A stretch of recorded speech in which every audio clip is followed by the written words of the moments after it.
नमस्कार दोस्तों, आज हम सुनेंगे करवा चौथ की व्रत कथा। बहुत समय पहले की बात है। एक साहूकार के 7 बेटे और उनकी एक बहन करवा थी।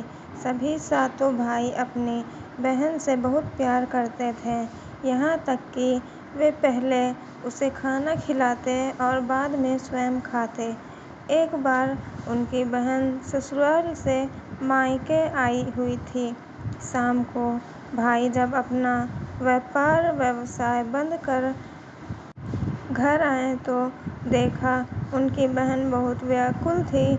सभी भाई खाना खाने बैठे और अपनी बहन से भी खाने का आग्रह करने लगे, लेकिन बहन ने बताया कि उसका आज करवा चौथ का निर्जला व्रत है और वह खाना सिर्फ चंद्रमा को देखकर उसे अर्घ्य देकर ही खा सकती है, क्योंकि चंद्रमा अभी तक नहीं निकला है, इसलिए वह भूख प्यास से व्याकुल हो उठी है। सबसे छोटे भाई को अपनी बहन की हालत देखी नहीं जाती और वह दूर पीपल के पेड़ पर एक दीपक जलाकर चलने की ओट में रख देता है। दूर से देखने पर वह ऐसा प्रतीत होता है कि जैसे चतुर्थी का चांद उदित हो रहा है। इसके बाद भाई अपनी बहन को बताता है कि चांद निकल आया है, तुम उसे अर्घ्य देने के बाद भोजन कर सकती हो। बहन खुशी के मारे सीढ़ियों पर चढ़कर चांद को देखती है, उसे अर्घ्य देकर खाना खाने बैठ जाती है। वह पहला टुकड़ा मुंह में डालती है तो उसे छींक आ जाती है, दूसरा टुकड़ा डालती है तो उसमें बाल निकल आता है और जैसे ही तीसरा टुकड़ा मुंह में डालने की कोशिश करती है तो उसके पति की मृत्यु का समाचार उसे मिलता है। वह बौखला जाती है। उसकी भाभी उसे सच्चाई से अवगत कराती है कि उसके साथ ऐसा क्यों हुआ।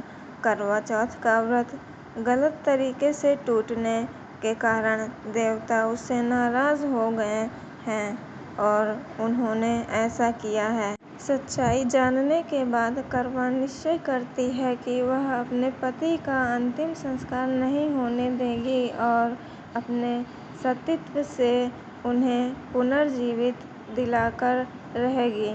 वह पूरे 1 साल तक अपने पति के शव के पास बैठी रहती है, उसकी देखभाल करती है। उसके ऊपर उगने वाली सुईनुमा घास को वह एकत्रित करती जाती है। 1 साल बाद फिर करवा का दिन आता है। उसकी सभी भाभियाँ करवा चौथ का व्रत रखती हैं।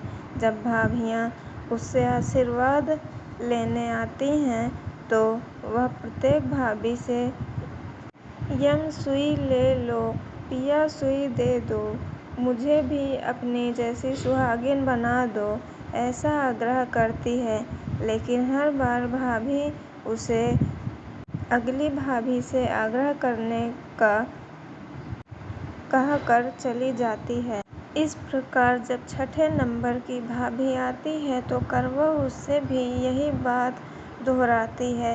यह भाभी उसे बताती है कि सबसे छोटे भाई की वजह से उसका व्रत टूटा था, अतः उसकी पत्नी में ही शक्ति है कि वह तुम्हारे पति को दोबारा जीवित कर सकती है, इसलिए जब वह आए तो तुम उसे पकड़ लेना और जब तक वह तुम्हारे पति को जिंदा न कर दे उसे नहीं छोड़ना।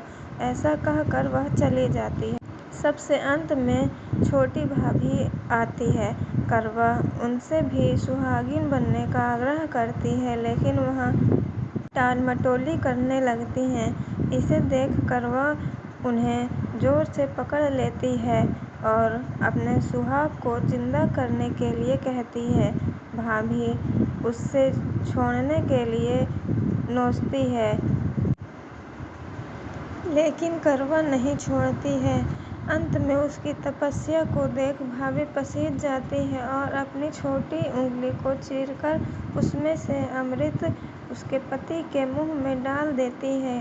करवा का पति तुरंत श्री गणेश करता हुआ उठ बैठता है। इस प्रकार प्रभु की कृपा से उसकी छोटी भाभी के माध्यम से करवा को अपना सुहाग वापस मिल जाता है। हे श्री गणेश, माँ गौरी जिस प्रकार करवा को चिर सुहागन का वरदान आपसे मिला है, वैसे ही सब सुहागिनों को मिले।